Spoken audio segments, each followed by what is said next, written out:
So vision வந்து எந்த விதமான லைட்டிங் சென்ஸ் வந்தாலும் கிளாராக கட் பண்ணிவிட்டு விஷனை வந்து என்ஹான்ஸ் பண்ணி கொடுக்குது. லைட்டிங் உள்ளே பாஸ் ஆகும்போது பவர் கிளாஸ்ன்னு யாருனாலும் கெஸ் பண்ணவே முடியாது இந்த பவரில். நீங்கள் பைனாகுலர் விஷனாக வைடர் விஷனாக கிடைக்கிறனால ரெண்டு கண்ணும் சேர்ந்து பார்க்கும்போது எட்ஜஸ் வரைக்கும் அந்த கிளாரிட்டி கிடைக்குது. என்னோட ஹாய்ங்க, லென்ஸ் அண்ட் விஷன் ஆப்டிஷியன்ஸ்லேருந்து நட்டேஸ்க்கேன். நிறைய கஸ்டமர்ஸ் வந்து டிஎம் பண்ணியிருக்காங்க, வீடியோஸ் பார்த்துட்டு நிறைய பேர் நேரில் வந்திருக்காங்க. இப்போ இந்த ஸ்பெக்டக்கல் லென்சஸில் -7 with 1.5 கொடுத்துருக்கேன். 1.67 இண்டெக்ஸில் திக்னஸ் எவ்வளோக்கு ரெடியூஸ் பண்ணுறோம்னா கண்ணாடியோட பவர் என்னன்னு தெரியாத அளவுக்கு ஒர்க் பண்ணியிருக்கோம். ஸோ பார்வைக்கு இது வந்து எந்த விதமான கிளாரும் இல்லாமல் ரிஃப்ளெக்ஷனும் இல்லாமல் டிரான்ஸ்பரன்சி ஹையராக கொடுத்துருக்கோம். ஸோ விஷன் வந்து எந்த விதமான லைட்டிங் சென்ஸ் வந்தாலும் கிளாராக கட் பண்ணிவிட்டு விஷனை வந்து என்ஹான்ஸ் பண்ணி கொடுக்குது.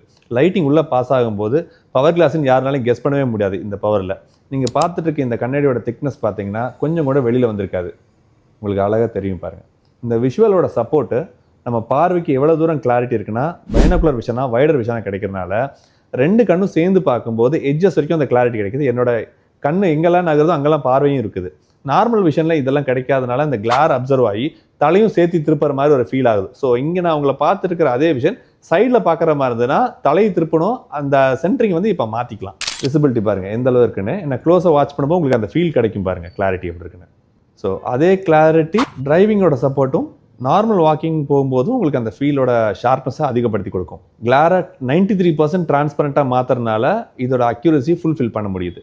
அது மட்டும் இல்லாமல் இதோட ஃப்ளெக்சிபிலிட்டி லெவல் ரொம்பவுமே கம்ஃபர்டபுளாக இருக்கிறதுனால லாங் லாஸ்டிங் லைஃப் வரும். இவ்வளோ தூரம் எக்ஸ்பேண்ட் ஆகும். இதோட ஃப்ரண்டேஜ் ஃப்ளெக்சிபிலிட்டி இவ்வளோ தூரம் கிடைக்கும். எக்ஸ்ட்ரா ஸ்ப்ரிங் ஒர்க் ஆகுது. கம்ப்ரஸ்ட் மோட் லெவல் பார்த்தீங்கன்னா இவ்வளோ தூரம் ப்ரெஷர் கொடுக்க முடியும். இந்த ப்ரெஷர் லெவல் வந்து நம்ம யூஸ் பண்ணும்போது சிங்கிள் ஹேண்டில் ரிமூவ் பண்ணாலும் பிரேக்கேஜ் வாரண்டி உண்டு. இங்கே பாருங்கள் எவ்வளோ தூரம் எக்ஸ்பேண்ட் ஆகுதுன்னு பாருங்கள். ஸோ சேஃப்டி ரீசன்ஸ்க்காகவும் இதை யூஸ் பண்ணலாம்.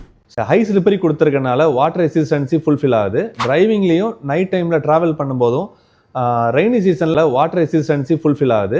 ஸோ இதே மாதிரி உங்களுக்கும் இந்த ஸ்பெக்டிக்கல் வேணும் அல்லது உங்கள் ஃப்ரெண்ட்ஸ் யாராவது இதை யூஸ் பண்ணிருக்காங்க ஹெவியான பவர்ஸ் அப்படின்னா அவங்களுக்கு இதை ஃபார்வர்ட் பண்ணிவிட்டு இந்த வீடியோ ஷேர் பண்ணுங்கள். இந்த மாதிரி ஸ்பெக்டிக்கல் சம்மந்தமான விஷயங்கள் உங்களுக்கும் தெரியணும்னு நினச்சிங்கன்னா லென்ஸ் அண்ட் விஷனை ஃபாலோ பண்ணுங்கள், விசிட் பண்ணுங்கள் லென்ஸ் அண்ட் விஷன் கோயம்புத்தூர்.